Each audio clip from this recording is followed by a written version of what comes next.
Waktu masih gelap. Jalan raya sunyi. Jam baru pukul 3 pagi. Jalan raya timur barat gerik jeli sunyi. Hanya ditemani embun dan deru angin malam. Seekor anak gajah baru nak kenal dunia berjalan perlahan di sisi ibunya. Tak tahu dunia luar ini penuh bahaya. Tiba-tiba, dentuman kuat, bunyi brek panjang, jeritan dalam diam, dan dunia jadi sunyi semula. Anak gajah itu terbaring tidak bergerak lagi. Ibu dia datang. Dia sentuh. Dia tolak. Tapi anak dia tak bangun-bangun.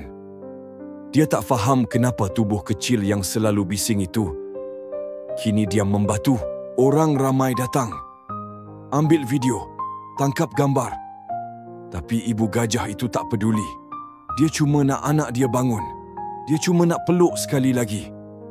Dia cuma nak satu peluang terakhir. Dan pagi itu dunia menyaksikan kasih ibu yang tak ada tandingan.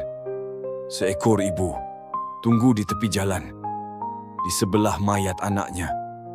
Dia tak makan, tak gerak, hanya duduk, menunggu sesuatu yang dia sendiri tak pasti.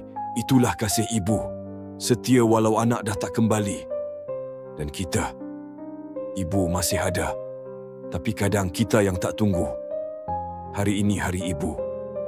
Peluklah mak, ciumlah tangan dia. Ucaplah terima kasih sebelum terlambat. Jangan tunggu esok, sebab kadang-kadang esok tak sempat pun nak sampai.